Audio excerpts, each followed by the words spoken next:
Yeah. Then text 20. Asurim yonim apanna mooda janmani janmani mam apraiveva kaunteya tato yantyadhamam gatim. Translation: attaining repeated birth amongst the species of demoniac life, O son of Kunti, such persons can never approach me. Gradually they sink down to the most abominable type of existence. Text 21. Trividam narakassedam dvaram nashanam atmanah kamakrodhastatha lobhas tasmat etatrayam tyajet. There are three gates leading to this hell: lust, anger, and greed. Every sane man should give these up, for they lead to the degradation of the soul. Text 22.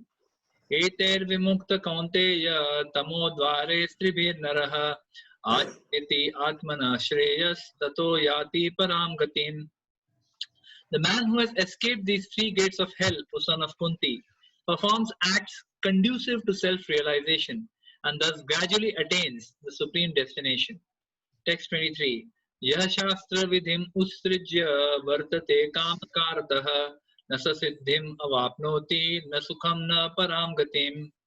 He who discards scriptural injunctions and acts according to his own whims attains neither perfection nor happiness nor the supreme destination. Text 24.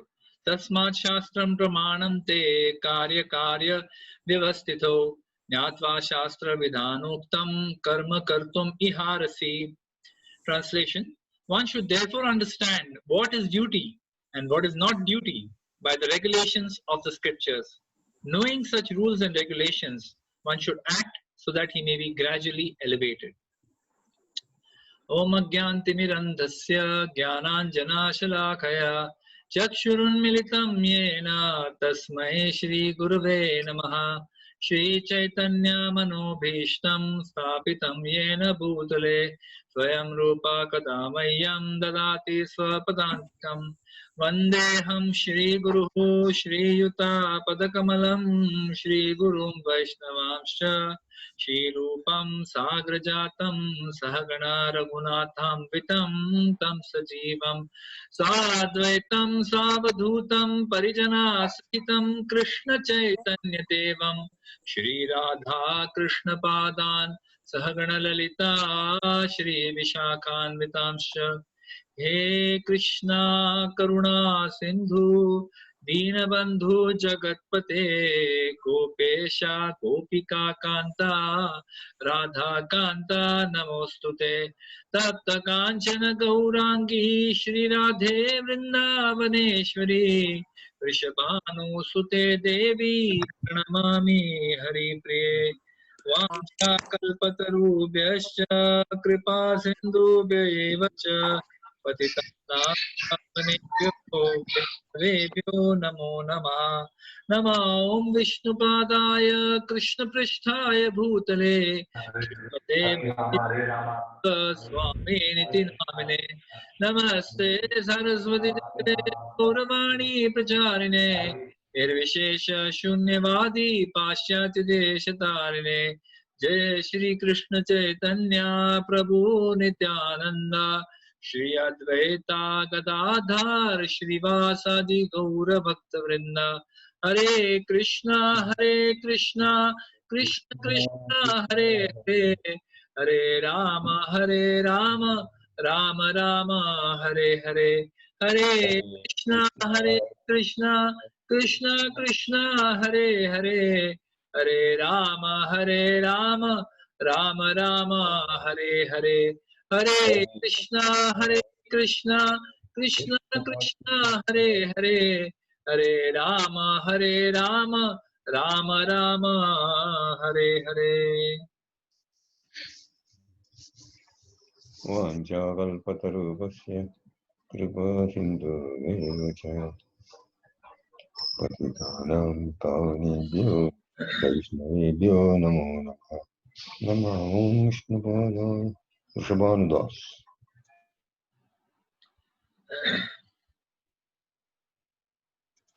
Hare Krishna. So A warm welcome to everyone for joining for today's satsang program, Weekly Satsang program, where we are continuing to discuss from the 16th chapter of the Bhagavad Gita.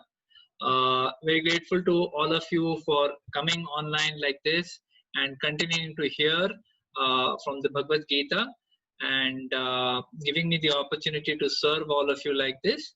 So I'll just continue from where we left off. So last time we were discussing the 16th chapter, we did verse 10 to 18, in which Krishna continues to describe the demoniac nature.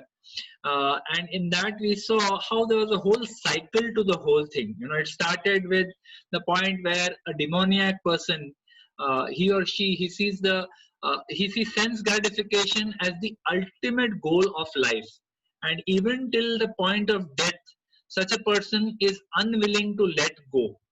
Sense gratification till the last breath. It has to somehow, in some way, sense gratification has to happen. And because that is the ultimate goal of life, therefore, then by hook or by crook, I will perform any sinful activity. I will do whatever it takes, but I must enjoy. So they have this mentality.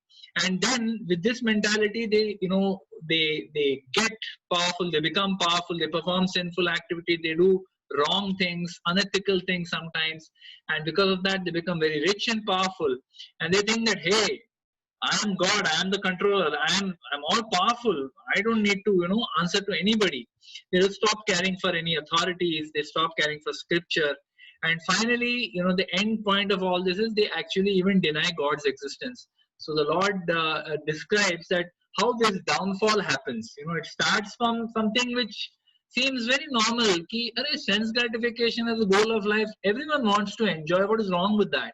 But then this is what happens. This is how the downfall of the living entity happens.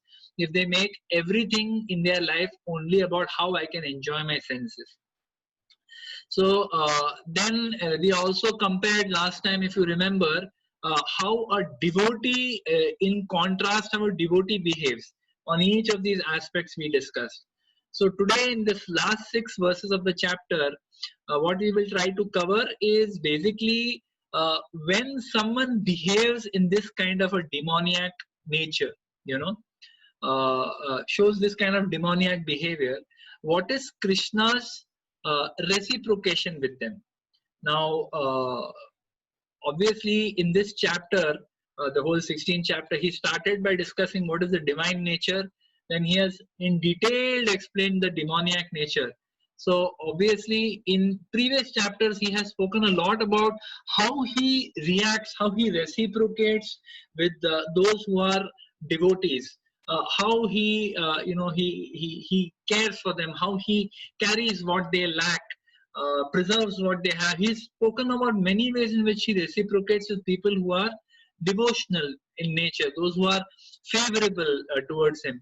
So someone who is so obviously unfavorable to him is creating disturbance for everybody by their sinful activities, who is not even willing to acknowledge the existence of God, even though he or she may be receiving all gifts, all kinds of gifts from God, is still unwilling or unable to accept the authority of God, even the existence of God. Forget about authority. So how does God reciprocate with them? How does Krishna reciprocate with them? So in these first 2 verses, 19 and 20, we hear about that. Then in the 21st verse, Krishna, he talks about, what are the 3 gates to hell. So we have heard previously in the chapter, Krishna speaks about the royal road to hell. Actually, Srila Prabhupada mentions that this is the royal road to hell. And here, royal road, and here we're talking about the gates. What leads you onto that gate, onto that road? So that's what he'll be talking about. And then in the last 3 verses, he talks about what are the results of avoiding these 3 gates. If you somehow or other, with the knowledge of the Gita, you understand that, okay, this is demoniac nature and I should not be behaving like this. If you're somehow able to avoid, you're able to come back to the path of the scriptures, you're able to come back to the path that is delineated in the scriptures, then what is the result for such a person? So that is what we will try and discuss today. So in the verse 19, where we'll just read the translation again. One second. Yeah. So in the verse 19, Krishna is saying, those who are envious and mischievous, who are the lowest amongst men, I perpetually cast into the ocean of material existence, into various demoniac species of life. So this is the first reciprocation that Krishna is giving. So, in the purport, Srila Prabhupada makes some very beautiful points. I will just dwell on them for a few minutes. What he says is that here Krishna is very clearly indicating to all of us that how is the next birth of a person decided.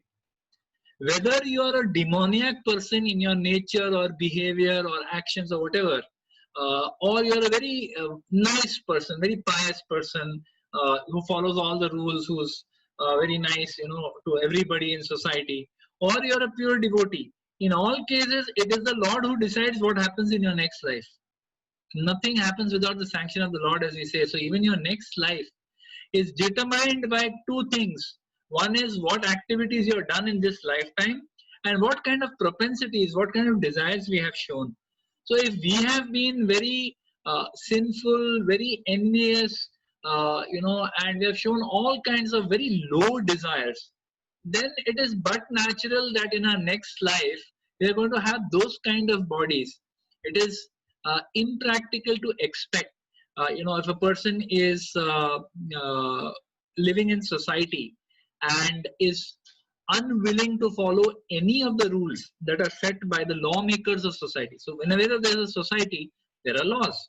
If you have, even forget about society at large, even if you have a small cooperative housing society, a couple of buildings that have come together, even in that they have laws and bylaws. And if someone does not follow those laws, what do? They immediately come down heavily on that person, that hey, you're causing a disturbance within the society, you are not welcome here, you're not doing. So then they start getting ostracized. They don't, because in a housing society you can't punish anybody. At the most somebody will make a police complaint. But in society at large, if somebody is obviously not following the laws of society, what happens? The police just picks them up like a makhi, and puts them into the jail. You don't belong in the society. तुम यहाँ के लिए ठीक नहीं हो, तुम वहीं पे रहो, be there. Because there you will meet people like yourself who are similar to you, don't want to follow any laws. So you be with them. Why you want to be amongst the good people in society, the people who are living as per the laws? So in the same way, like there is a superior authority in our day-to-day life, we see superior authority in everything. In the same way, how can we say that our next life is on our own? It's not by chance. Nothing happens by chance. It is all by superior power. Srila Prabhupada says that our next body, our next birth, what we are going to get, that is determined by superior power. It is not accidental. And depending on what kind of activities we have done, that will decide what kind of body we get in our next life. So let's take a few examples. Of course, this is speculation. It is not, not very clearly defined like that. But at least a scripture is very clear that depending on what karma we have and what kind of desires we have expressed, we will get our next body. So I'm just making it up. Just bear with me. So, for instance, if there is a person, who wants to eat all the time. His only desire is, I want to eat. Yaar, cow, keeps eating, with no discrimination whatsoever, without any idea about what I should eat, what is suitable to be eaten, what is a good time to eat. There is no discrimination. Just eats anything and it eats at any time. So then Srila Prabhupada says in some places that such a person may be born in the next life as a pig, because a pig is like that. That is the nature of a pig. In this body itself, we are kind of acquiring, the characteristics of a pig. It's not that I have a desire to become a pig, but I have a desire to eat. I want to eat at any cost. And I'm not getting enough to eat. मतलब जितना मैं खाना चाहता हूँ, मेरा means नहीं है उतना. अभी तुम्हारे पास उतना means नहीं है, लेकिन desire बहुत तीव्र है. Then what will happen? You will be given a body of a pig, where a pig can eat anything. And in fact, it eats stool. So wherever the pig goes, it looks for stool. It doesn't look for good. Prabhupada mentions that if you give a fresh hot halwa in front of a pig and give some fresh feces or stool, The pig will always choose the stools. He will not choose the fresh halwa, because that is the nature of the pig. So like that, depending on what kind of activities and desires we have cultivated in this life, we will get our next body. It is like a different kind of jail. If you perform sin, you break some laws of society, you will be given a particular kind of jail. But if you have broken some major law, done some major crime, then you are sent to Tihar jail. ऐसा सादा सुदा jail में, local jail में नहीं भेजेंगे आपको. Some major law you have broken, some major crime you have committed, you are sent to Tihar jail. And after you go to Tihar jail, in Tihar jail you again do some major mischief. Then what happens? Then you are sent to the Anda cell. Anda cell means solitary confinement, dark coterie, where you cannot see anything, you cannot do anything, you cannot cause any harm to society. So you are sent into that kind of a coterie. So in the same way, if that is our nature, demoniac in nature, we want to, create harassment. In a human society, there may not be any place for you. So you're given the body of an animal, where dog eat dog world, where you can just do whatever you want, and there's no karma coming upon you. So this is what he's saying, that the demoniac, it is clearly said here that they are perpetually put into the wombs of demons. So such people who have this demoniac nature, कि हमको कोई शास्त्र वास्त्र में कोई belief नहीं है, we don't believe in anything called scripture, we don't believe in anything called laws. Such people, they are born in such families only. They'll keep getting birth again and again. So even if in this life they had a nice family, nice people, in the next life they'll probably be born in a family where everyone is like this, because उनका इच्छा ही ऐसा है. Like for example, suppose, let's just take an example, that there is a person who is nasty by nature, very nasty by nature. He beats up his, when he's a small child only, he beats up his, his classmates. I remember when I was in nursery or junior KG or senior KG, very small, there was one boy who was, taking a twig. एक twig ले रहा था और उसके हाथ में एक ये क्या बोलते उसको, ब्लेड वो जो ब्लेड रहता है दो साइड का blade, in those days there was a blade. So with that blade he was cutting the bark of the twig ऐसे, and then he was coming near everyone, and trying to scare them with that. मतलब मैं तेरा भी skin काटूंगा. And he came near me, and I didn't know what to do. I was very afraid. I was against the wall as it is. So he came near me, and he finally cut me. Right? So there are some people, and he got cut. It was cut so badly, it was bleeding, and then that boy got suspended, and I mean it was a mess. Okay, the whole thing became a mess. But just think that this nature which is there, if you have this nature, and you're born in the family of some very saintly people, some very nice, very cultured, very socially acceptable people, you will also be miserable. They will also be miserable. They will be praying कि बाबा ऐसा लड़का हमको क्यों पैदा हुआ? What have we done? What sins have we committed? ये दुश्मन बन के आया है हमारा.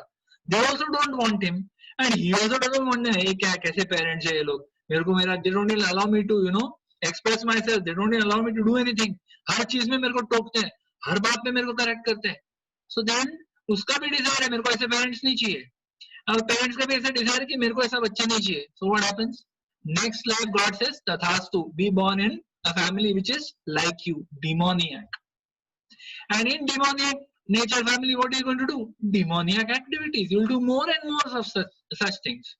So then it becomes like a vicious cycle.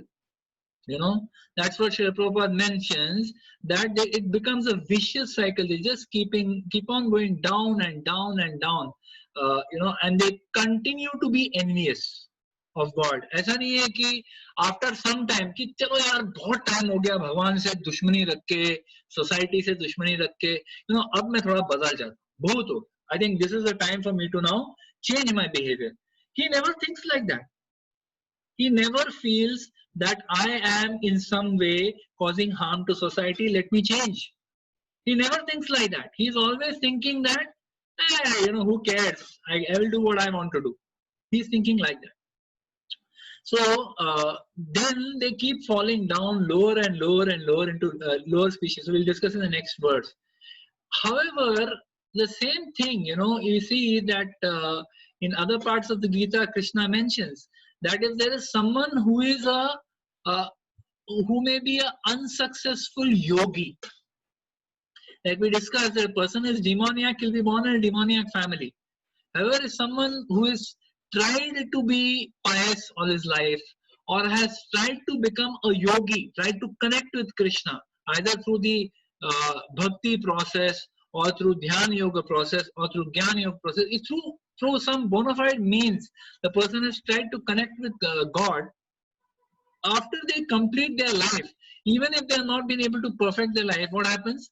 In the next life, they're born in the families of either pious people or rich families, or in the house of devotees, where they again get the opportunity to start off from where they left off. Similar, see, it's actually parallel to each other. That the person who is envious and demoniac is born in that kind of family because uska ichha hi wo hai. And he wants to continue doing that. उसको कोई intention नहीं है कि मैं ये सब रोक दूं. Shall I stop this? No. He wants to continue. In the same way, a person who is pious, who is devout in nature, such a person, even if at the time of death could not complete his activity of perfection of life, because he has a desire or she has a desire to continue on this path, God gives them a very nice, favorable environment from where they can just continue from where they left off. So everything ultimately it boils down to what is our desires. Therefore, it's very important. Be careful what you desire, because it will be fulfilled. Whether it will be fulfilled in this lifetime, next lifetime, or maybe 10 lifetimes later, but it will be fulfilled. So be careful what you desire. Then, in the next verse, 20th verse, Srila Prabhupada speaks about that how these people, they sink to lower bodies and hellish existence. Let's read the translation. Text 20. Attaining repeated birth among the species of demoniac life, O son of Kunti, such persons can never approach me. Gradually, they sink down to the most abominable type of existence. So if you see here in this verse, Krishna is explaining that what is the kind of downfall that happens of a person who is, we were talking about that 19 and 20, this is Krishna's reciprocation.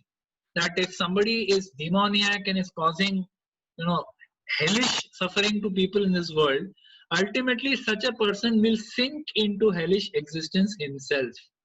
So what is this hell? And what is this heaven that everyone talks about? When someone dies, वो कितना भी खराब व्यक्ति क्यों ना हो, कितना भी उसने दुनिया को तकलीफ दिया क्यों ना हो, at the end of life what do people normally say? वो स्वर्गवासी हो गए, भगवान को प्यारे हो गए, या various things like that, कि भगवान को प्यारे हो गए, स्वर्ग सिधार गए, स्वर्गवासी हो गए, and so on. Swarga means what? Swarga means heavenly planets. And Narka, or this hellish, existence. This is also, like we say that there is a Swarga, equally there is a Narka also. And the Swarga and Narka are both not the ultimate destination of anybody. If you see other philosophies, the way they mention, they talk about going to heaven as though it is the final destination, और वहां से कोई फिर वापस इस स्तर पे, on this platform, this earthly planet, nobody comes back. And similarly, they say you will rot in hell forever. So this is a bit of a misconception, or not a misconception, it is a half understanding. Because if a person goes to a heavenly planet, it is like this, that on the earth planet, the standard of suffering and the standard of enjoyment both have limitations. So for instance, if somebody wants to enjoy on this planet, on the earth planet, no matter how much money you may have, you may be the richest person in the entire world, you may be, who's that, Amazon founder, Jeff Bezos. You may be Jeff Bezos, richest man on the planet. Every moment his wealth increases by some $150,000 every second.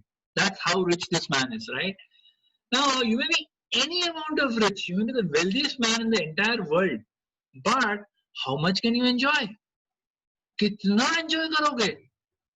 Ultimately, there's only so much you can eat. There is only so much sex life you can have. There is no, in fact, he had sex life with the wrong person. His wife left him, and half his wealth left with her, right? So there is only so much enjoyment you can have with this body. It is by nature, it is limited, and the intensity of enjoyment in this world is very limited, very temporary. It doesn't last.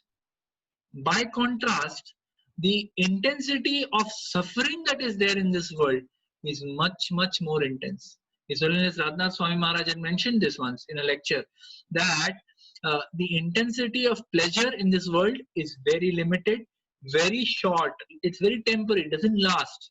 Whereas the intensity, so for example, you have something delicious to eat, that feeling lasts for like what? If you know, like you have some nice shrikhand, okay, or some nice gulab jamun, that sensation in your mouth, it lasts for how many seconds? 5 seconds, 10 seconds. Once it's gone down, once you've swallowed it, आपको वो feeling नहीं आएगा मुंह में. थोड़ा for few seconds you will still you'll be in a nice feeling, क्या मस्त था यार, very nice. But after some time it goes away. There is no enjoyment in this world that lasts. It all goes away. Whereas suffering, suffering doesn't go away. Suffering stays for a long time. That's why this world, instead of being called Sukhalayam, it is called Dukhalayam. There's a reason that the material world is called a place of misery, rather than a place of pleasure. Because here you get more misery. The misery is more long lasting, and the intensity, so the frequency, the intensity and the frequency, the duration and the intensity, all three are higher than the frequency, the duration and intensity of pleasure. Here the intensity of suffering is much more. So for example, you cannot compare the intensity of a person who has intensity of pain of a person who has got bone cancer, with that of somebody who is trying to enjoy some senses, any of the senses. You take any sense enjoyment, it simply does not compare, right? So that is the nature of the earth planet where we live. Enjoyment is there, but it is short-lived. It it is not having high intensity, and it doesn't come too often. Whereas suffering, it comes very often. It is long-lived, and it has high intensity. But even then, there are some people in this world, some special Mahanubhav, as they say, special characters. These people, no matter whatever the rules of society may be, what everyone else is doing, they will do something different. So there are some people who do so much pious activity, they do so much dhan dharma, they do so much good work in this world, that there is nothing available in this earth planet which can sufficiently compensate them for all the wonderful standard of activities they have done. है ही नहीं कुछ भी नहीं. Therefore, for such people, what is there? There is a swarga. There is a higher planet where the standard of enjoyment is hundreds of times, thousands of times more. The lifespan is also more. The enjoyment is non-stop, and it is very high intensity. So if someone has a desire कि Baba, I'm doing so much pious activity, I should enjoy after all this. इतना सब मैंने जो austerity किया है, इसके बदले में बाद में I will have a good life. So if that person has that desire, then God fulfills that desire. Say, go here. यहाँ पे तुम्हें कुछ नहीं मिलेगा. यहाँ पे what you will enjoy? Go to the heavenly planet, enjoy there, right? So because that desire is there and so much bank balance is there, इतना bank balance है कि व्यक्ति, like for example, there is this person called what's his name, Elon Musk, right? Who is one of the billionaires, eccentric billionaires. So he is thinking कि यार अभी Earth planet में क्या रखा है? I have done everything that I had to do here.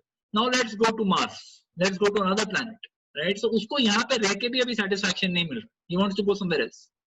So if your bank balance means your karma, good karma balance is so high that nothing can compensate you on this earth planet, then you go to heavenly planet. Similarly, there is that category of people who have such a high standard of performing sinful activity वो इतना frequently sinful activity करता है, इतनी खराब चीजें करता है और इतने intensity से करता है और इतने लोगों के साथ करता है, that even though there is a lot of suffering on this earth planet, बहुत है, there is no shortage really, but for such a person it's not really, it doesn't come up to that standard कि उसको sufficient punishment मिल पाए. So for such people there is a hellish planet. So you will, you know, it's like the person who went from earth planet to heavenly planet. They have, let's say they have earned currency of the heavenly planet. It's like you are in India and आपको किसी ने US dollars दे दिया. They gave you, take beta, आपने बहुत बढ़िया काम किया ये साल, you worked very well in this company, so this year we are going to send you to Hawaii in the United States of America, which is like a paradise on earth, beautiful place. You will go to Hawaii. In Hawaii we are giving you these US dollars, take these US dollars, go to Hawaii and enjoy. So you are very happy, अरे क्या बढ़िया है यार, ये सड़े हुए देश में रहने से अच्छा, I will go to Hawaii and I will enjoy there. So the person, he goes, he sits on a flight, he gets his visa, he sits on a flight, he goes to Hawaii, and he goes to Hawaii and he starts spending money like anything, and he's been given a lot of money. So he spends and he spends and he spends and he spends, just keeps on enjoying unlimitedly day in and day out. And then one day suddenly he looks in his pocket and says, "Arey, there's no money left." No money left? Where did you come from? Earth planet? Go back there. He is kicked back to India again because पैसा नहीं है तो यहाँ रह के तुमको कुछ मिलने वाला नहीं. Get out. Immediately you are pushed out. Same way in the heavenly planets, once we have exhausted all the pious credits that we had and we have been given the sufficient amount of enjoyment towards it, then we are pushed back. मतलब आपका dollar खत्म हो गया, आपका rupees का account अभी भी है, बैंक अकाउंट है, और उसका आपको अभी भी एंजॉयमेंट या सफरिंग लेना बाकी है. बट जो स्पेशल काम किया जिसके लिए आपको डॉलर मिले, वो डॉलर से आप हवाई गए. You went to Hawaii, you enjoyed like anything for whatever, 1 month, 2 months, 3 months, 6 months, whatever, till your dollars got over, and then you're kicked back. And you come back to India, and in India now again you're looking, oh God, फिर से मेरा suffering चालू हो गया, थोड़ा बहुत pleasure है, थोड़ा बहुत suffering है, चलो यार क्या करें, I'll have to continue here. So exactly the same thing happens to the living entity also. We have our own pious credits, some good, some bad, which are good enough for the earth planet. But if you've got some fantastic high standard pious activities you've done, you're sent to the heavenly planets. Shine punye martya loka vishanti. So after the punya that you had, shine, when it is over, martya lok, this earth planet where everyone dies, we come back here again. In the same way, if we have performed sinful activities, lots of sinful activities, then what happens? Like earlier days, you know, India may, if the British considered you're breaking the laws, where would they send you? They would send you to Andaman Nicobar Islands, which was called Kalapani. Horrible place. At that time, it was horrible. Now it's a tourist destination. But that time it was a horrible thing. You're sent away from your motherland. So, same way, if you are performing some very high standard wale sinful activities, then where are you sent? You're sent to the hellish planet. You go to the hellish planet. You're given currency of hellish planet. कि बाबा अभी तुम उस जगह जाओ, उस कारागार में जाओ, go to that prison, and in that prison they will give you rigorous imprisonment for 20 years.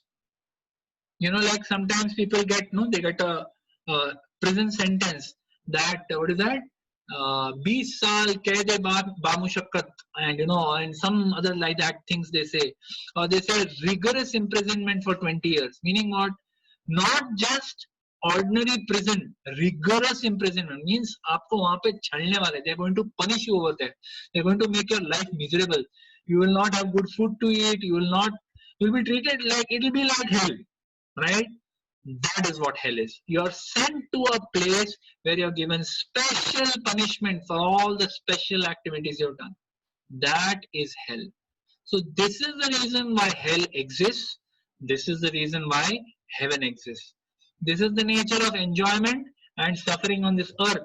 which is what causes the need for a hellish planet, need for a heavenly planet. And if we keep on performing demoniac activities, what is our ultimate destination? We will go to hellish planets. वहाँ पे एकदम special punishment लेके we will come back here and we'll continue suffering. It's not that you'll come back here and oh now okay सब हो गया, now I can enjoy. No, in hellish planet they will punish you and they will prepare your body for the next अगले किस्त के लिए, अगले innings के लिए आपको फिर से तैयार करेंगे. So that's how it works. So sometimes person who is in human form of life, because of sinful activity or because of crazy desires, they take bodies of animals, they take body of insects. That's why there is so many varieties of insects and birds and plants and animals and aquatics in this world. So many beautiful colors and so many beautiful varieties of flora and fauna is there in this earth. Why do they exist? How do we understand that there is this tiger which is very beautiful to look at? I mean, it's very fearful to look at, but if you really examine a tiger, it's a very beautiful, ferocious, but very beautiful looking animal. So there may be a desire to look beautiful, but there is an unlimited desire to eat flesh. I want to eat flesh. I want to eat meat. I can't stop myself. Then go find your own meat. Go kill and eat. So we may be born as a tiger. We don't know. So there are so many varieties. Srila Prabhupada says there are 84 lakh species of life. And these 84 lakh species of life, they all correspond to the different desires that exist. Different kinds of combinations of desires, they come together to give you a particular kind of body. If you have a desire to sing very nicely, you may be born as a singer in the next life, but if you have got a lot of sinful activities, you may not be born as a human, you may be born as a bird. We don't know. We can't predict, right? But we have to understand that there are laws of nature. We should understand those laws of nature. Someone who says, I don't care for laws of nature, that is demoniac. If you remember previously when we were discussing, I think verse 10, 9 or 10, it says that, I think 9, verse 9, where it says that this is the classic definition of a demoniac person. Not that they have some horn or some fangs coming out or reddish ears and reddish hair or something. No. The definition of a demoniac person is one who does not believe in authority of scripture, who does not believe in laws, does not believe in authority of any sort. This is what is a demoniac person. So if you're going to be demoniac, then you should be willing to understand that whether I accept these laws or not, I am going to be punished. And this is what Krishna is saying. So you may think that, what kind of kis tarah ke bhagwan hai yaar ye? What kind of God is this? You are saying that, oh, Krishna is all merciful, Kova Dayalu, who is as merciful as Krishna? And then, is this merciful? He is condemning these people, saying they will forever be in this kind of thing and they will fall down to hellish existence. How is this merciful? Right? If Lord is not merciful to the demons, then how can you call him all merciful? So Srila Prabhupada explains in the purport that even this sending them to an animal body or sending them to another demoniac family is also the mercy only of the Lord. Because if this person is kept in whatever body they are, they're kept in some nice situation, they will also be miserable. They will be miserable. They will not be able to tolerate that. So when he is placed into the body of a pig or the body of an ostrich or the body of a jackal or the body of whatever, right? That is the mercy of the Lord, because उसका desire है, वो desire fulfill तो होना चाहिए. अभी उसका कोई pious credits नहीं है to fulfill those desires. Okay, this combination of body allows you to fulfill this desire. Go ahead and fulfill it. So be careful what you desire. So then, Srila Prabhupada mentioned, he quotes, Baldev Vidyabhushan, actually, Bhurijan Prabhu quotes. He says that when Krishna says this, he's explained his reciprocation for someone who's demoniac. Arjuna might ask Krishna that people who are hearing this are going to want to give up these qualities, right? They will say that, yaar, aisa hai kya, demoniac, if I follow these demoniac qualities, does that mean that I also can get an animal body? Does that mean that I may also go to hellish planets? Well, if that is the answer, then people hearing this will want to give up these qualities. What can they do to accomplish this? What can they do to come to this point? So Krishna then answers this question, and he presents us with our own choice. See, one of the important things for us to understand is that in this material world, uh, we are not this body, we are the soul. And the nature of the soul is it is eternal, it is full of knowledge, it is bliss, it is a part of God.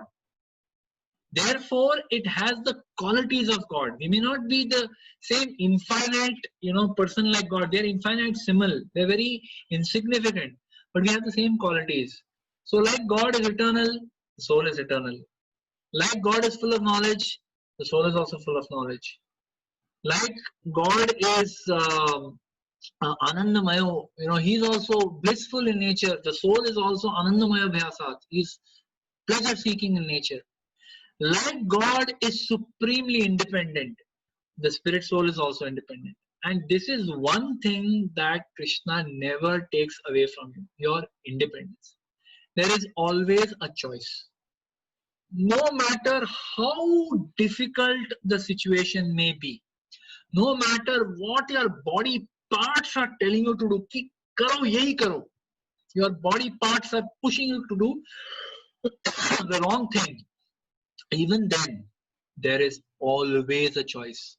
There'll be a small voice there somewhere which is telling you, don't do it, don't do it, don't do it. But still, if we don't exercise that control, we do it. It's like, boss, main nahi control kar sakta. Mere ko ye karna, I was supposed to do it. Like in these psychologists, they sometimes state that one psychologist actually interviewed a rapist, a person who raped a child. And he was asked that, a child, how could you do this? He says that, I couldn't stop myself. I just couldn't. I just had to do it. I couldn't do it. I couldn't stop myself. So the base nature that we have cultivated over an entire lifetime and over multiple lifetimes, that's what's coming out over here, right? If you have performed demoniac activities in multiple lifetimes, you have cultivated lust in your heart in multiple lifetimes, what do you think is going to happen in this lifetime and the next lifetime?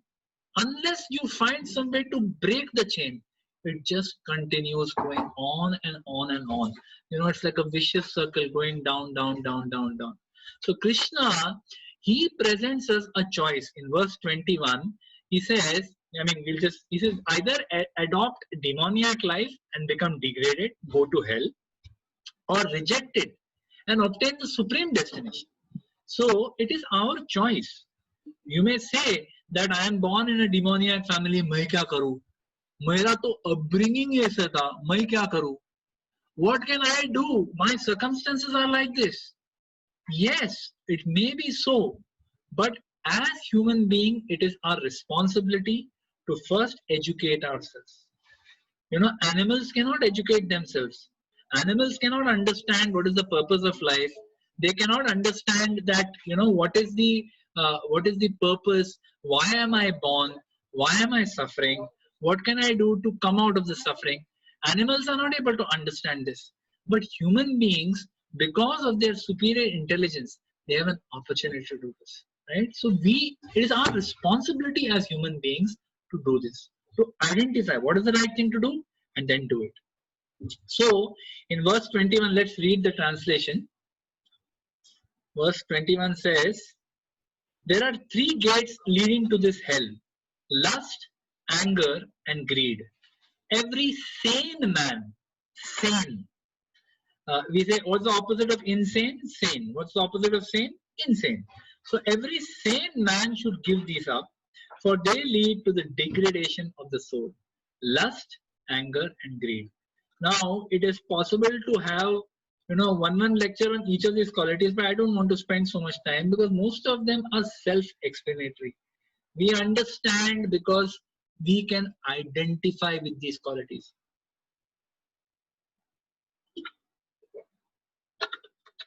So Krishna says that there are three gates leading to this hell: lust, anger, and greed. And let's try to discuss a little bit on this, and then we'll see how it goes. So this lust is actually something that is, बोलते हैं ना, I always say that हमारे अंदर ये कूट कूट के भरा हुआ है. कूट कूट का मतलब क्या है? Anyone understands what is this कूट कूट के भरा हुआ? Anyone would like to volunteer? What is the meaning of this? कूट कूट के भरा हुआ है. Saturated. Okay, what else? In the DNA. Okay, anything else?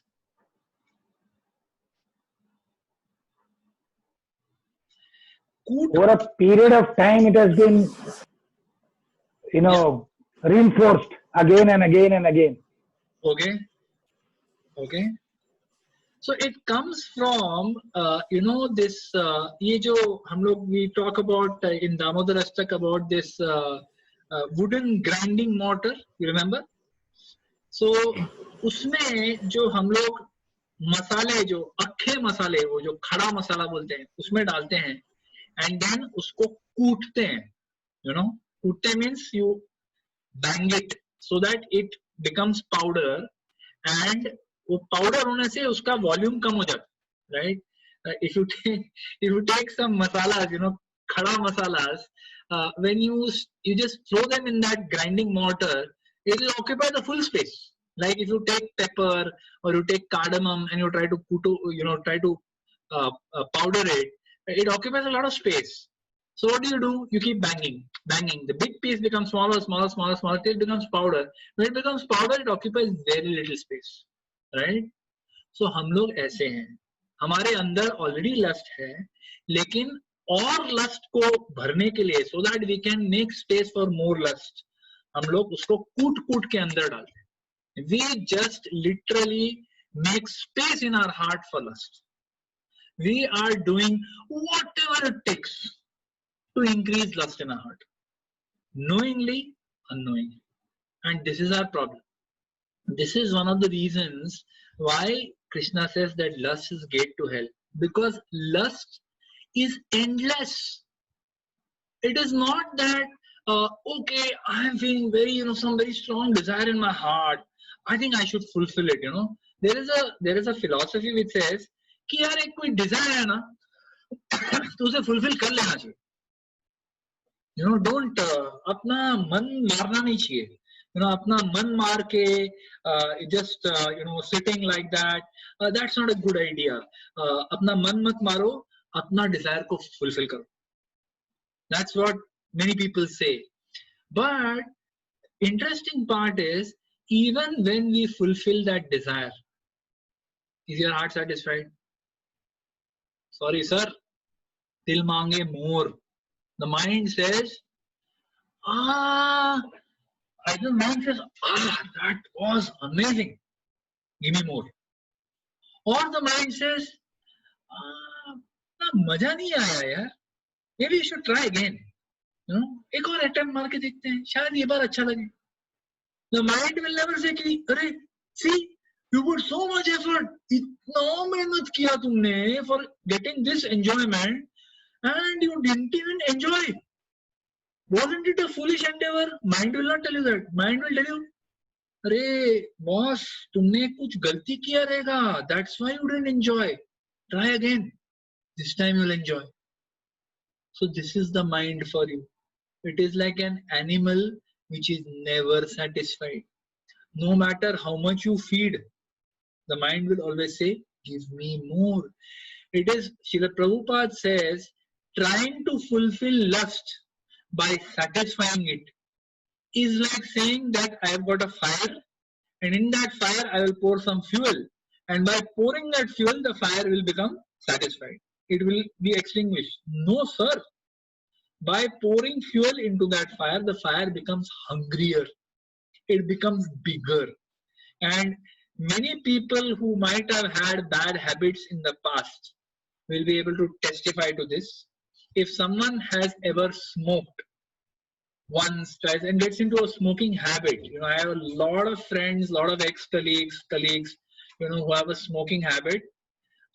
Once you start smoking, you पहली बार जब कोई smoke करता है, वो दोस्त लोग बोलते हैं कुछ नहीं होता है यार, एक try कर ले, कुछ नहीं होता है, अरे come on, you can try it यार, सब लोग कर रहे हैं, don't be a sissy, come on, you can do it.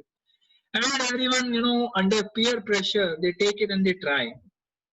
They have one, they don't feel anything, कुछ sensation नहीं आया, वो दूसरा लेता है उसको थोड़ा sensation आता है, हाँ यार, this is good, these guys were saying, सच बोल रहे थे ये लोग, I felt good, I felt high, I must try it again.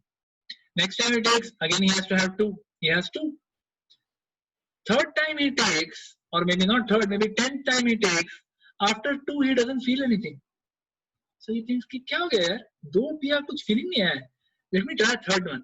वो तीसरा लेता है, and तीसरा लेने से हाँ थोड़ा सा feeling आया है, this is better, हाँ maybe my level is 3, दो में मेरा काम नहीं होता है, मेरे को 3 चाहिए. ऐसे करते करते वो 2 से 3 से 8 से 10 से 12 2 पैकेट पे कभी आ जाता है, उसको ही पता नहीं है. He has no idea how he goes from one innocent, you know, swag to 2 packets a day. He has no idea. He feels he's in control. A lot of people who are smokers or drinkers, compulsive smokers or drinkers, you tell them that boss, this is going to kill you, why don't you give it up? अरे यार मैं कभी भी छोड़ सकता. See, I am not, you know, they'll talk philosophy, they'll talk lofty philosophy. I am not, you know, controlled by all these things. मैं जब चाहूँ ना, मैं छोड़ सकता हूँ. बस यार थोड़ा stress ज़्यादा है, so you know, therefore I'm having it. I can give up at any time, not a big deal. ऐसे बोलते बोलते अपना शरीर छोड़ देते हैं. Sometimes they die, sometimes they get diseases, horrible diseases. Sometimes they cause suffering in their family. They don't die. Sometimes family का बुरा वक्त है. So व्यक्ति, you know, उसका liver fail हो जाता है, he becomes abusive, he causes suffering to all family members. But उसे कुछ नहीं होता. Family members suffer like anything, nothing happens to him. So this lust is like that. It is never satisfied. Desires can never be fully satisfied. Remember that. It's a very important principle, because we try to fulfill all our desires. That is why we suffer so much. And in the quest, like we discussed earlier in the last time, in the quest to fulfill all these desires, what is happening? The person starts performing sinful activities, because there isn't enough pious credit to get what enjoyment the person wants. So he says, let me cheat, let me steal, let me do bad things, I'll do whatever it takes, but I must enjoy. So it is like, you know, you're drawn towards it. जैसे वो बोलते हैं ना, how the firefly is attracted to the fire, how the iron filing is attracted to the magnet. In the same way, a person who has a propensity for propensity for sense gratification, unbridled, uncontrolled sense gratification, such a person is just inexorably, uncontrollably attracted to performing sinful activity. It just kind of happens like that. So the point about lust is, it is never ever satisfied. It is never ever fulfilled. Similarly, anger. So Srila Prabhupada, you know, in the Gita, Krishna says, Dhyayato Visham Pumsam Sangaste Upajayate Sangat Sanjayate Kaman Krodho Bijayate. So first, it is just an innocent glance, or an innocent smell, or an innocent taste, or an innocent touch, or an innocent sound. That, arey, nice, yaar, this is nice. I want more of this. Dhyayato Vishayam Tumsa. Just for a moment, you know, person extra meditates on a sense object, little more than necessary. It's like, you know, if it just something just passes you by, see it and say, no, not for me. Good, yeah, you enjoy. I don't want. There are a lot of people who do that. You know, someone offers them a drink, offers them a smoke, offers them non-veg. नहीं यार, आप खाओ. अरे यार बहुत मजा आएगा. अरे यार मालूम है, आप खाओ, आप मजा करो, कोई प्रॉब्लम मेरे को नहीं चाहिए, right? So innocently you're able to give it up. But if you don't, dhyayato, meditate on it too much. Sangaste upajayate, that desire to enjoy comes. And then sanja, that desire, sanjayate kama, that sangat sanjayate kama, from that desire to associate with that sense object, what comes? Kama. It becomes a strong desire. It was initially just a light desire, but you meditated too long upon it. Now that desire starts controlling you. The mind starts telling you, Baba, ye to chahiye. Kuch bhi karo, ye to chahiye. I want this. Like we see in the story of Ajamil, he was a wonderful, devout Brahmin boy. Of times past when all these problems were not there, we didn't have internet and holdings and all these things. Nothing was there. He used to help his father in the daily, puja that they were doing. One day he went to the forest. He saw a prostitute being embraced by a man, some low-class man embracing some low-class prostitute. Now he might have seen it and he could have just come back, but he kept thinking about it. He kept thinking about it till that consumed him. And then finally, what was he able to do? He was not able to control anymore. He went and he brought her. He said, you come and stay with me. I want to enjoy with you. He was unable to control himself. So, if that lust which you have, it becomes calm, that desire becomes calm, a strong lust it becomes. And that lust, if it is not fulfilled, then the second gate to hell opens. The first gate to hell is lust, because it leads you down that path. If that gate is not there, lust is not fulfilled, actually you are lucky. If you had a wrong desire and that desire was not fulfilled, even as devotees, sometimes we get wrong desires. And if they are not fulfilled, we should be grateful. Oh Krishna, thank you. Main kya soch raha tha? What was there in my mind? What I was thinking, my Lord, thank you, you saved me. We should be grateful. But no, if you are not, if you are not trained like that, what will happen? If lust is not fulfilled, kama krodho abhijayate. Unfulfilled lust leads to anger. You become angry. That woman is like this. That person is like this. ये चीज चलता ही नहीं है. Sour grapes, bitterness, resentment, call it what you may, all kinds of negative emotions start coming. And then because of false ego, because I have great false ego, I start thinking, I deserve this. Why I didn't get it? जरूर इसमें किसी का षड्यंत्र है, जरूर ये भगवान की चाल है. You start blaming left, right and center. जो भी सामने आए सबको blame करो. Why? Because my desire has not been fulfilled. Just imagine, I am so important and my ego, my desire is not fulfilled. How is that possible? So then this anger, it rises. If we evaluate ourselves, we receive a lot of messages on WhatsApp and stuff, right? People say there's only one letter difference between danger and anger, the letter D. So anger is that much close to danger. You have to understand that when we are angry, when we become angry, why are we becoming angry? Because some expectation that I had was not fulfilled. That's how we become angry. Now, you may say, hey, that person insulted me. I didn't have any expectation. I was not wanting anything from him. जबरदस्ती उसने out of the blue मेरे को insult कर दिया, तो गुस्सा नहीं आएगा क्या? गुस्सा आएगा. Why the anger is coming? That anger is coming because I have an expectation to be respected by everybody. I want to be respected by everybody. So if somebody disrespects me, what happens? I feel ki, hey, my expectation of being respected by everybody is not being fulfilled by this person, and therefore I become angry. So this anger, it is something that is always linked to our ego. Something that we expected, something that we desired is not being fulfilled. That leads to anger. And in anger, we do what? We do foolish things. Then the next verse, which is 2.63, it mentions how the downfall happens, how it leads you to hell. Kamat krodho vijayate, krodhat bhavati sammuhat, sammuhat smriti vibhramat, smriti bhramshat buddhi nasho, buddhi nashat pranashti. So how we lose our intelligence, we lose our discrimination when we become angry. When you become angry, you start speaking foolish words. You start speaking words which you would not have ordinarily spoken. You know, like most people are very controlled. Most people, they're controlled in nature. But when they become angry, even the best of people, they lose control over what they're speaking. What happens? They insult their bosses. They hurt their wives. They crush their children. They hurt their god brothers.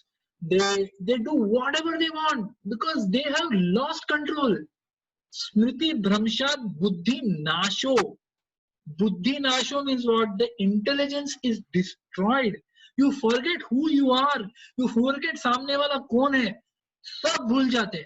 Like Shishupal, when Shishupal was insulting Krishna, Krishna was warning him, listen, I have promised your mother that 100 insults tak I will not say anything. Are you in count? Are you counting how many insults? But his anger was so much, his envy towards Krishna was so much, he was unable to control. And ultimately what happened? He was killed as a result.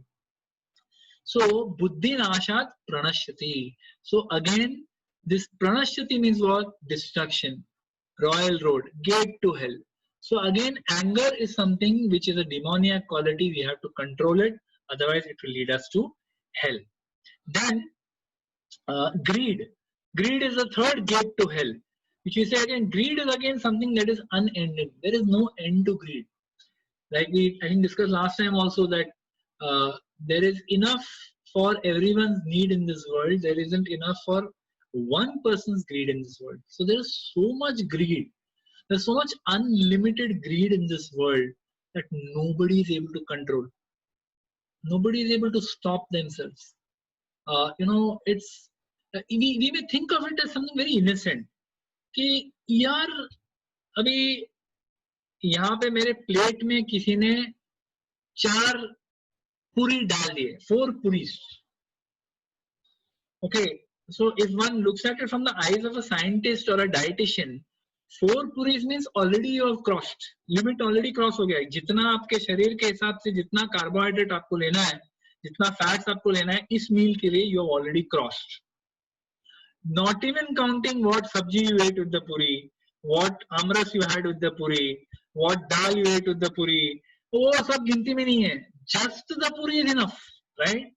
But what does our greed tell us? We ate those 4 puris, we felt satisfied, but we still want to eat more. If someone offers, we don't say, no, I think I'm done. We feel like eating more. That is greed. And greed also, exactly like lust, is like a fire. वो कभी कमी नहीं होता है. Your body may be telling you, चलो बेटा बस करो अभी और मत खाओ. Enough, you have eaten enough. Your stomach starts protesting after some time. Indigestion हो रहा है, but tongue doesn't stop. लोभ माया सुदुर्मति. The tongue is so greedy. They're so greedy for food. They're so greedy for money. They're so greedy for achievements, for possessions. There is no end. It will never stop. Therefore, if you become too greedy, what happens? You want more and more and more. Because you want more and more and more, and your current circumstances are not giving you more and more, you become desperate. And in that desperation, you again start performing sinful activities. So you see, all 3, whether it is lust, or it is anger, or it is greed, all 3 of them finally come back to the same thing.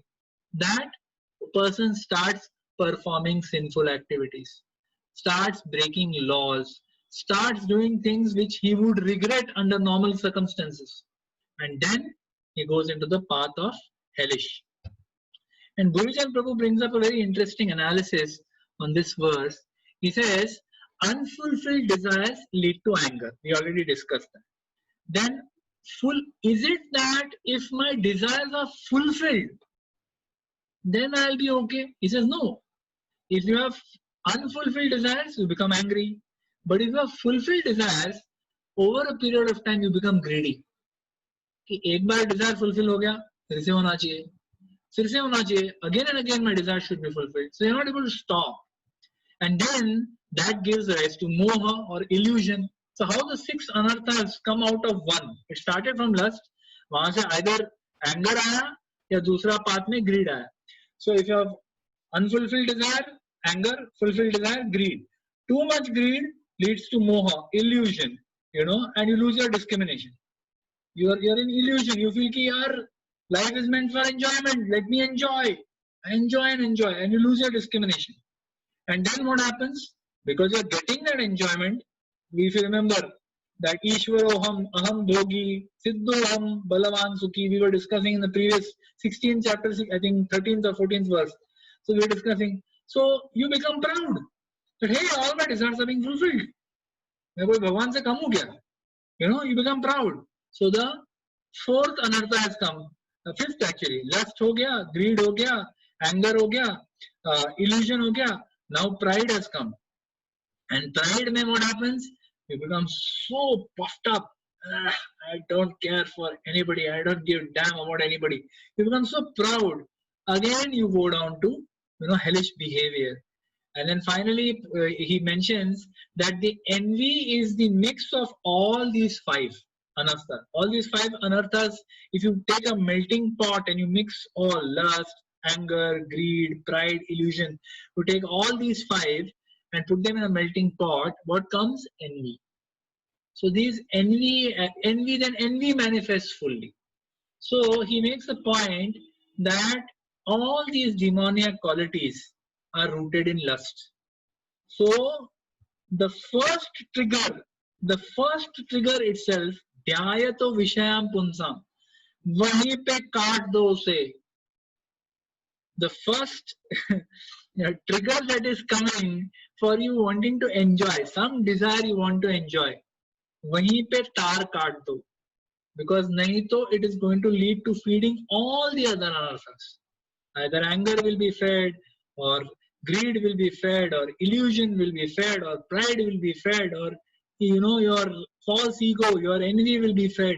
Something or the other of these anarthas is going to be fed. So don't feed.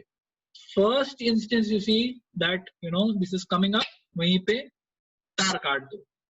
Otherwise lust is like Ravana. Like when Lord Ram was shooting arrows at Ravana, he was shooting one arrow.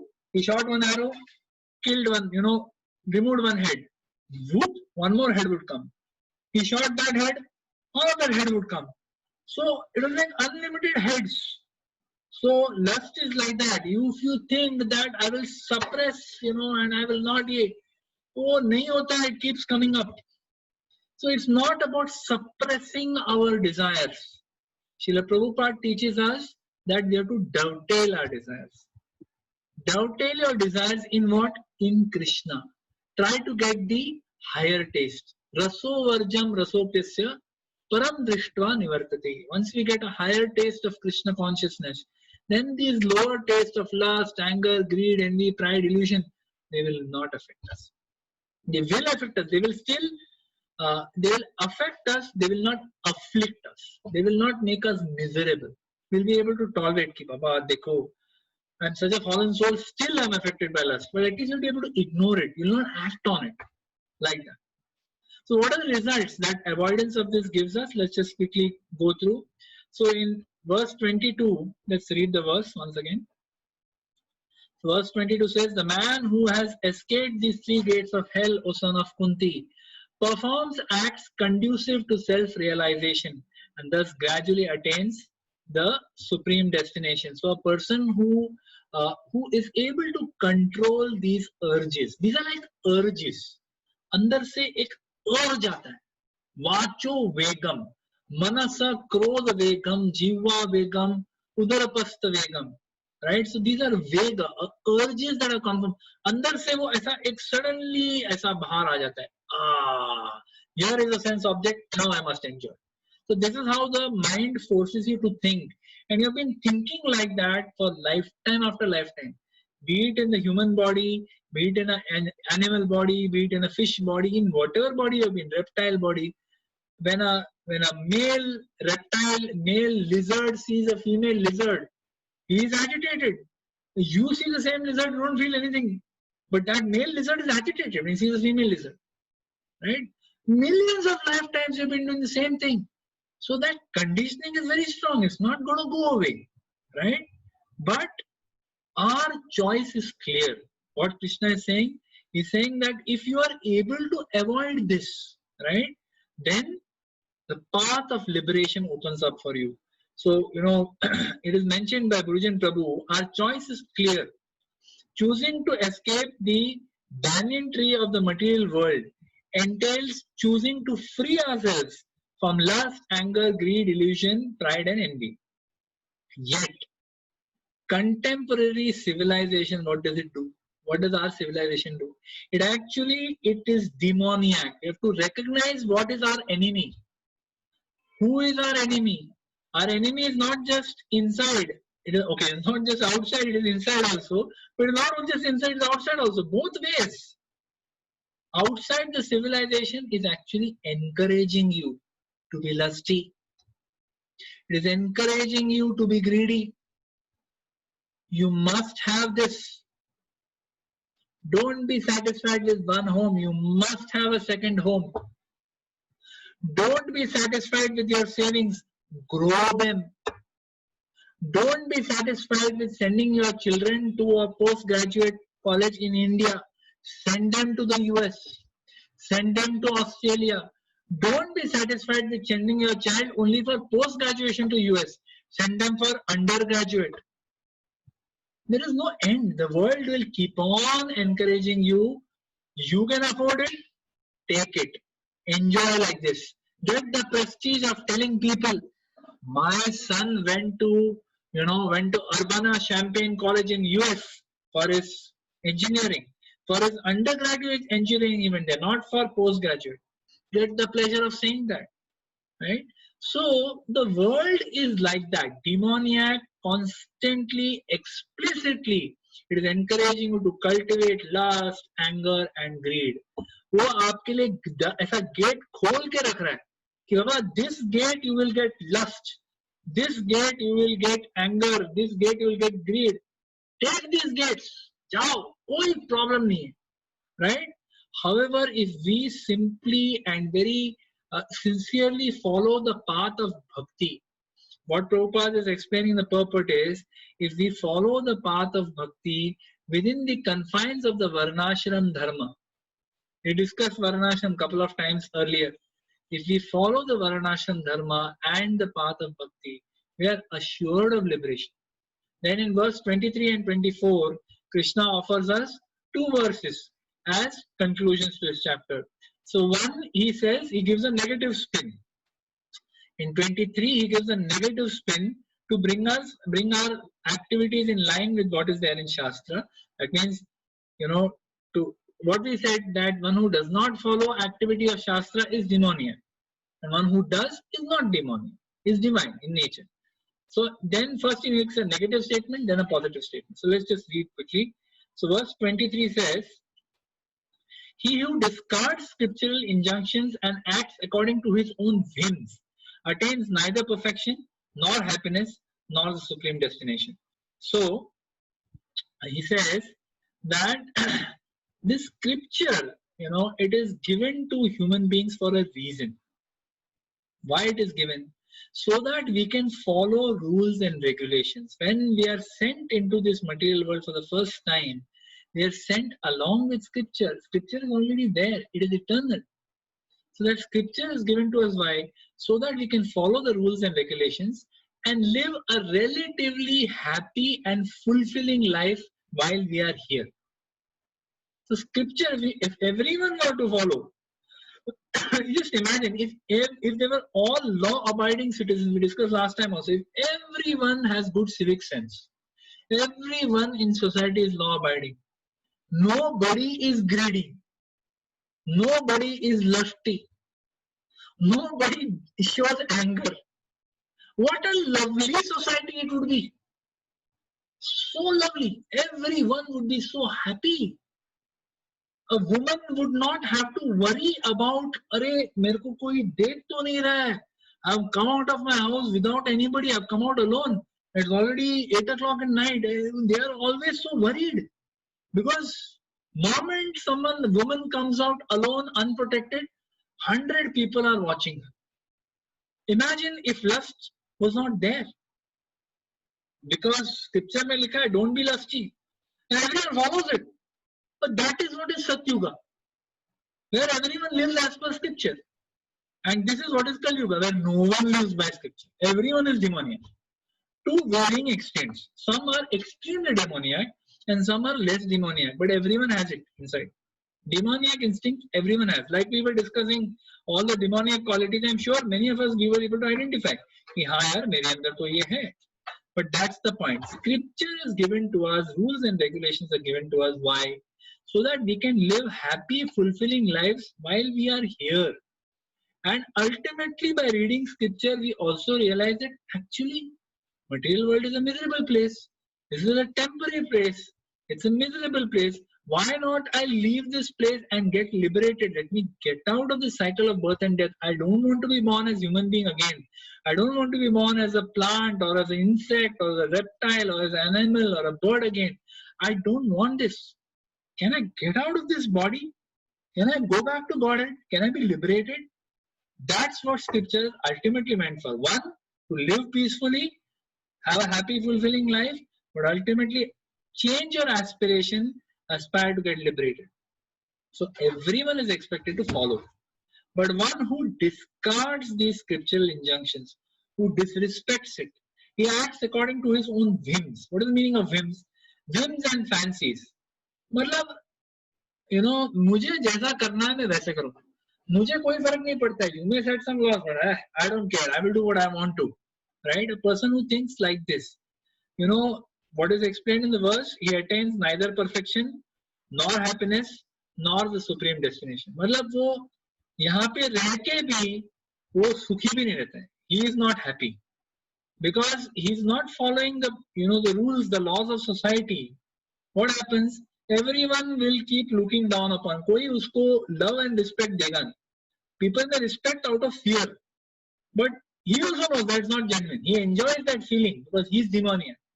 But at some point he also regrets. He feels कि अरे यार, nobody loves me. मैं मर जाऊँ तो भी किसी को फर्क नहीं पड़ेगा. Everyone will be happy. They'll be relieved कि मर गया, अच्छा हो गया, right? So he has no happiness, he has no perfection, and he will not even attain the supreme destination. So Prabhupada gives a lot of that there is a person who doesn't know and he performs demoniac activities. That is bad. So even if you don't know and you perform demoniac, that's not good. Then a person who knows, okay, he knows, but he is not able to, he still doesn't follow. That is bad. Then a person who, knows, follows, suffers, but still continues to, break the law. Like एक आदमी है, उसको वो चोरी करता है, तो police उसको पकड़ के 2 थप्पड़ मार के जेल में फेंक देता है.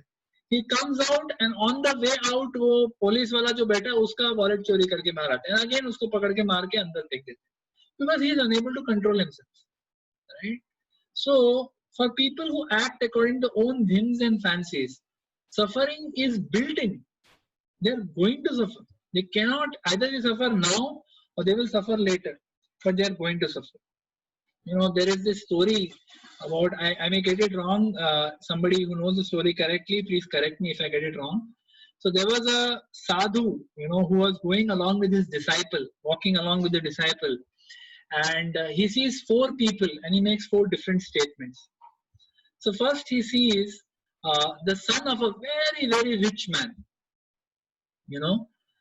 and he looks at that person and he says, better you live. Better you live.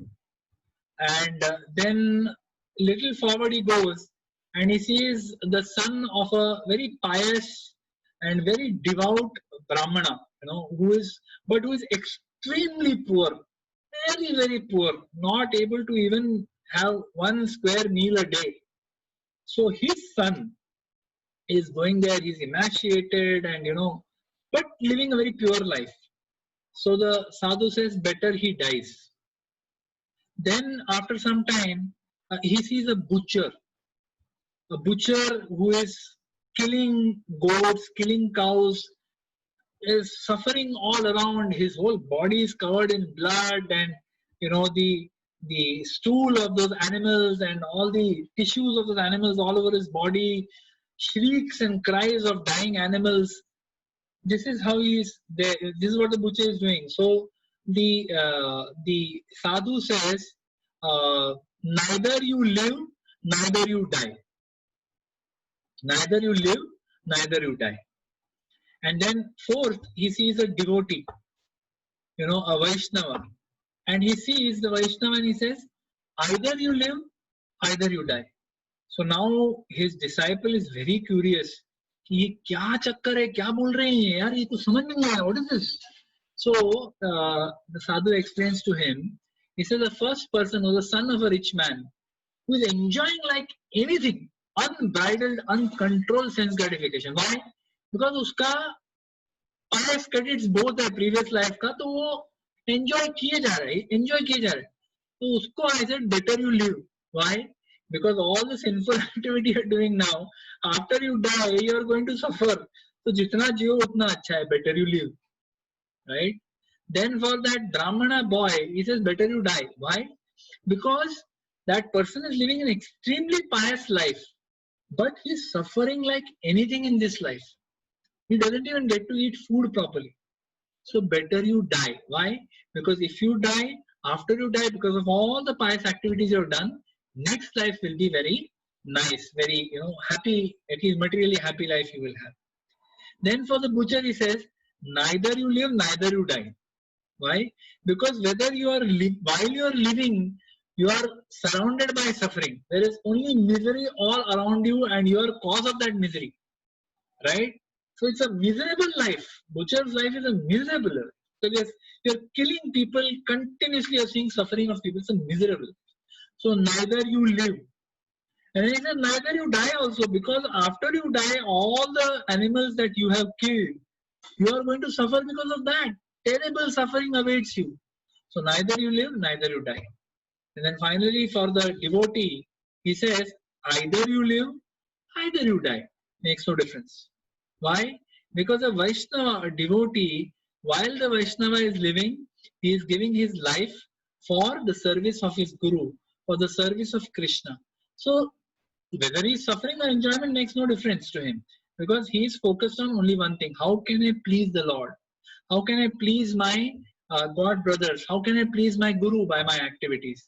So either you live, if you're living, wonderful. Either you die, still wonderful. Even if a Vaishnava dies, leaves his body, still his propensity to serve is not going to go away. Even in his next lifetime, he will want to continue to serve. Even if he goes back to Godhead, still he will want to serve. So either you live, either you die. So we should understand that what choices we make in our life, these determine what comes in our future life. Right? So one who discards scriptural injunctions, acts according to own whims, attains neither perfection nor happiness nor the supreme destination. For those who are not engaged in bhakti, for such people, what is to be done and what is not to be done, it is decided by injunctions of Vedas. Right? But for us who are trying to follow the path of bhakti, one should properly use your human life to faithfully follow scripture. See, the Bhagavad Gita is very clear. There is no place for speculation. There is no place for thinking, अच्छा गीता में ऐसा लिखा है तो मुझे क्या करना चाहिए? No, it's very clear actually. If we hear from the proper parampara, we listen, from proper sources, we'll get absolute clarity that what I should do and what I should not do. Right? So faithfully follow the scriptures, avoid lust, anger, and greed, and to gradually elevate your consciousness through the process of Krishna consciousness, through the process of bhakti, by chanting the holy names Hare Krishna, Krishna Krishna, Hare Hare, Hare Ram, Ram Ram, Hare Hare. Have faith that this process of chanting, it will purify you. It will remove all these anarthas from your heart. It will bring you to the point where you develop taste in the holy name, you develop love for God. It has to work. It has worked for the acharyas in the past. Why will it not work for you? Why will they cheat you? What do they have to gain? They are here to give this knowledge to us so that we can also benefit. So if If we understand the scriptures like Bhagavad Gita, understand Krishna through that, and engage in the process of bhakti, then there is no need to even worry about what scripture says. If you're following bhakti, following the path of devotion, then everything else is included in that. So I'll end with that. Thank you very much. Hare Krishna. Srila Prabhupada ki jai. Srila Gurudev ki jai. Srimad Bhagavad Gita ki jai. So any quick questions or comments? It's already 9 o'clock. Next 5 minutes, if we can just take any quick questions or comments. Anybody?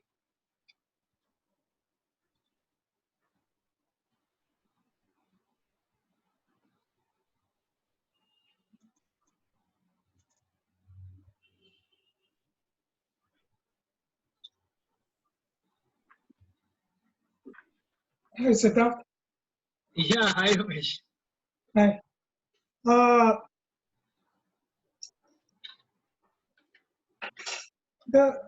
Like you were talking about lust, greed, anger. This,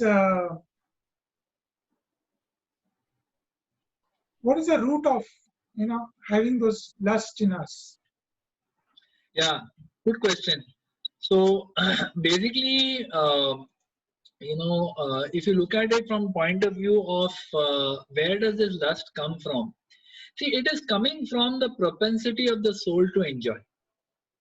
The soul, as we said, is anandamayo bhyasat. It is always pleasure seeking. That is the nature of the soul. That is the nature of Krishna. Supreme Lord is like that. So we are part and parcel of Him. So therefore, we will also be like that. The soul also has a propensity to enjoy. But the enjoyment of the soul, right, is in serving. But because we are in a body, and that body has senses, therefore we feel that the only way I can enjoy is by enjoying these sense objects. It is sense objects and senses are like kind of made for each other. We have a desire to enjoy, therefore because that desire to enjoy is there and we are in bodily consciousness, therefore we want to enjoy through body. Correct na? So व्यक्ति का enjoyment का propensity है, उसीलिए उसको शरीर मिला है. Enjoyment का propensity क्यों है? Why that propensity is there? Because it is the nature of the soul to enjoy. Now the soul can enjoy through sattvic activities, the soul can enjoy through rajasic activities, the soul can enjoy through tamasic activities. There is a choice. So once, maybe 8 times the soul enjoys sattvic activity, once passionate and once tamasic. But then he keeps thinking about that 2 activities that he did wrong. And the next time the ratio becomes 6 and 4. 6 sattvic and 4 rajasic tamasic. And then the rajasic tamasic starts getting little more powerful after some time. And what happens? It becomes 3 sattvic and 7 rajasic tamasic. Till it comes to a point where there's hardly 1 sattvic and rest of all the enjoyment is either rajasic or tamasic. This is the patan or the fall down of the living entity. How we get ensnared by these sense objects and propensity for sense gratification, because the desire is there in the heart, because that's the nature of the soul to enjoy. But because we don't allow, because we allow our senses to overpower us, we allow our mind to overpower us, therefore this happens. It becomes lust, it becomes greed, it becomes anger. It starts with lust and then all the others follow. Line mein ek ke piche ek they come one after the other. So it's basically the propensity of the soul to enjoy, but because we enjoy separately from Krishna, therefore all these problems come. If we dovetail our propensity for enjoyment in the service of Krishna, then that same lust can become love. That same anger was used by Hanuman to burn Lanka, but that is in the service of Lord Ram. He may have greed, but that greed also can be used. That I want to greed, I have greed, I'll have only prasad. I have greed for association, I have greed for hearing Krishna Katha. Develop greed, laulyam, for the right things.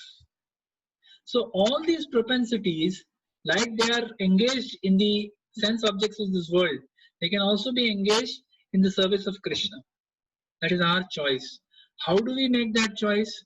By hearing. whenever we hear Krishna Katha, we keep on hearing Krishna Katha, we are reminded. We keep remembering, I'm missing out this, I'm making this mistake, I must change this behavior.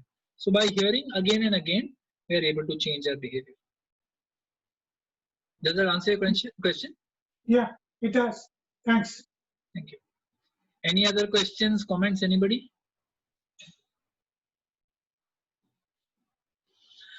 All right, so I think we'll stop here. It's already 9 o'clock. I thank you very much. My apologies for starting late today.